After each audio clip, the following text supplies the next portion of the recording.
അടുത്ത മാസം ആദ്യം അവതരിപ്പിക്കുവാൻ പോകുന്ന കേന്ദ്ര ബജറ്റിൽ 24,000 കോടി രൂപയുടെ പ്രത്യേക പാക്കേജ് ആവശ്യപ്പെട്ട് കേരളം. സംസ്ഥാനം നേരിട്ടുകൊണ്ടിരിക്കുന്ന സാമ്പത്തിക പ്രതിസന്ധി പരിഹരിക്കൽ, മാന്ദ്യത്തിൽ നിന്ന് കരകയറൽ തുടങ്ങിയ കാര്യങ്ങൾക്ക് പ്രത്യേക പാക്കേജ് അനിവാര്യമാണെന്നാണ് സംസ്ഥാന സർക്കാർ കേന്ദ്രത്തെ അറിയിച്ചിരിക്കുന്നത്. കടമെടുപ്പ് പരിധി 3.5% ഉയർത്തുന്നതിനോടൊപ്പം തന്നെ അത് ഉപാധിരഹിതമായിരിക്കണമെന്ന ആവശ്യവും സംസ്ഥാനം മുന്നോട്ട് വച്ചിട്ടുണ്ട്. അടുത്ത സാമ്പത്തിക വർഷം 3.5% കടമെടുപ്പ് പരിധി ഉയർത്തണമെന്നാണ് കേരളത്തിന്റെ ആവശ്യം.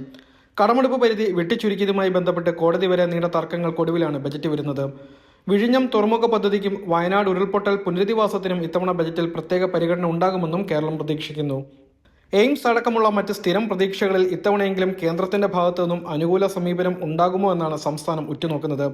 കേരളം ഉൾപ്പെടെയുള്ള സംസ്ഥാനങ്ങളിൽ എയിംസ് സ്ഥാപിക്കുന്നത് കേന്ദ്ര സർക്കാരിന്റെ പരിഗണനയിലാണെന്ന് കേന്ദ്ര ആരോഗ്യമന്ത്രി JP നദ്ദ കഴിഞ്ഞ ഓഗസ്റ്റിൽ അഭിപ്രായപ്പെട്ടിരുന്നു.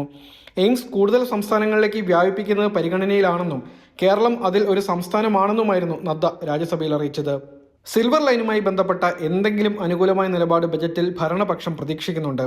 എന്നാൽ പ്രതിപക്ഷവും സംസ്ഥാന BJP നേതൃത്വവും എതിരായതിനാൽ ഇത് സംബന്ധിച്ച പ്രഖ്യാപനം ഉണ്ടാകുമോ എന്നത് കണ്ടറിയേണ്ട ഒരു കാര്യം തന്നെയാണ്.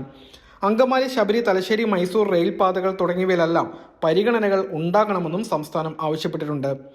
അതേസമയം പാർലമെന്റിന്റെ ബജറ്റ് സമ്മേളനം ജനുവരി 31 രാഷ്ട്രപതി ദ്രൗപദി മുർമുവിന്റെ പ്രസംഗത്തോടുകൂടി ആരംഭിക്കും. ഫെബ്രുവരി 1 കേന്ദ്ര ധനകാര്യ വകുപ്പ് മന്ത്രി നിർമ്മല സീതാരാമൻ ബജറ്റ് അവതരിപ്പിക്കും. ഫെബ്രുവരി 3 മുതൽ 5 വരെ ഉള്ള തീയതികളിൽ രാഷ്ട്രപതിയുടെ പ്രസംഗത്തിലുള്ള നന്ദി പ്രമേയ ചർച്ച നടക്കും.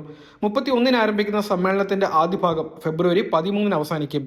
രണ്ടാം ഭാഗം മാർച്ച് 10 ആരംഭിച്ച് ഏപ്രിൽ 4 അവസാനിക്കും. സമ്മേളനത്തിന്റെ സുഗമമായ നടത്തിപ്പിനായി ജനുവരി 30 കേന്ദ്ര സർക്കാർ സർവകക്ഷി യോഗം വിളിച്ചിട്ടുമുണ്ട്.